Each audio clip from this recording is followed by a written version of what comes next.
मेरा नाम नसर अब्बास है। मैं वैसे टीचर नहीं हूँ, सिर्फ मैं वैसे पता चला था कि आप आ रहे हैं मंडी बहुत दिन से मैं यहाँ पे आया हूँ। मैं वैसे बैरून मुल्क में होता हूँ।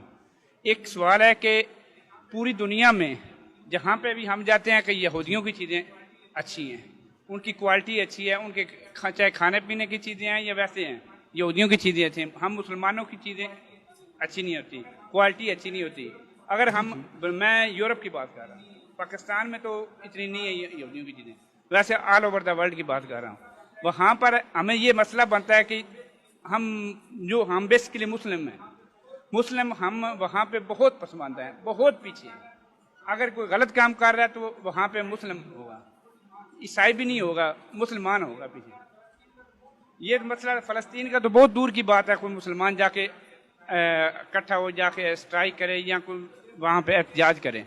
सिर्फ मसला ये कि हम मुसलमान थोड़ा तरीका बता दें हमें कि हम इसके लिए क्या पूछा। इसी बहाने चंद और बातें कर जाऊंगा आपसे। यहूदियों की जो चीज़ें बहुत अच्छी होती हैं, क्वालिटी बहुत अच्छी होती है, जैसा कि आपने कहा, कुछ चीज़ों को आप मान लेते हैं, कुछ चीज़ों पे बात की जा सकती है। पहले हम बात करते हैं, यहूदियों की चीज़ें बहुत अच्छी हैं, कोल्ड ड्रिंक बहुत अच्छी है, उनका पिज़्ज़ा बहुत अच्छा है, उनका बर्गर बहुत अच्छा है, उनकी फार्मास्यूटिकल कंपनी की दवाइयाँ बहुत अच्छी हैं। किसने कहा? किसने कहा? किसने कहा? ये किसने कहा? अच्छा, आप कह रहे हैं ना, आपको किसने बताया? अच्छा, अब मैं आप ही से पूछता हूं नए अंदाज में, कोक बेहतर है कि लस्सी बेहतर है? नहीं, मैं उनसे पूछ रहा हूं, कोक बेहतर है कि लस्सी बेहतर है? ओके, बर्गर बेहतर है कि पराठा बेहतर है? अच्छा, पिज्जा बेहतर है कि कीमे वाला नान चंगा है? जी, मैं आपसे पूछ रहा हूं। मैं अभी आगे जाऊंगा, मैं पहले सिर्फ यस नो, ये चीजों में से कौन सी चीजें किसकी बेहतर है? ओके, अब आते हैं फार्मास्यूटिकल इंडस्ट्री, जिसे फार्मास्यूटिकल माफिया कहा जाता है इस वक्त, जिसकी दवाइयां और अब आपको वैक्सीन भी जबरी लगाई जाएगी, जो सारा कुछ होगा, ये एक माफिया है।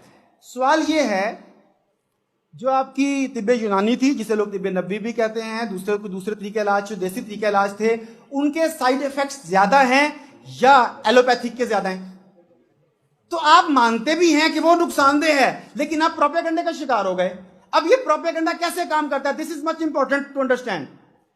हम कई हदीस में, रवायात में पढ़ते हैं, कुछ लोग डिबेट भी करते हैं, लेकिन हम लफ्ज को लेकर चलते हैं दज्जाल के ऊपर।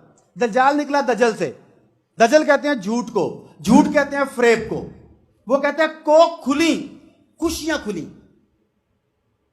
क्या ये दुरुस्त है बात? वो कहते हैं ड्यू खोली, डर की आगे जीत है। ओहो, वेरी गुड।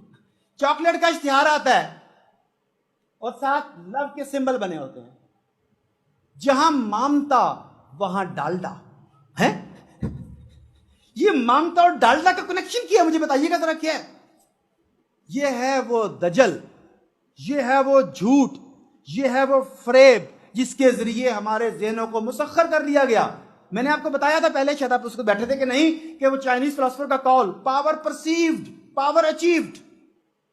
उन्होंने अपनी बर्तरी का ऐसा सिक्का हमारे ज़हनों पर जमा दिया, हमने आंखें बंद करके मान लिया कि इनका निजाम ठीक है, डेमोक्रेसी ठीक है, इनका निजाम है। हमने आंखें बंद करके मान लिया इनका तरीका इलाज ठीक है, क्योंकि ये ठीक होंगे। हमने आंखें बंद करके मान लिया कि इनका तर्ज जंग ठीक होगा, अपने लोग जंग सीखने के लिए वहां भेजो, क्योंकि उन्होंने हमारे ज़हन पर यह सिक्का बिठा दिया। हमें उनकी गुलामी से निकलने से पहले खुद को ज़हनी गुलामी से आजाद करना होगा। हमें उनके हर कदम के ऊपर, उनके हर स्टेप के ऊपर सवाल उठाना होगा, और यकीन मानिए आंखें खुल जाएंगी आपकी। आपका बहुत शुक्रिया, आपकी वजह से मुझे बात करने का मौका मिला, वरना ये बात मैं कैसे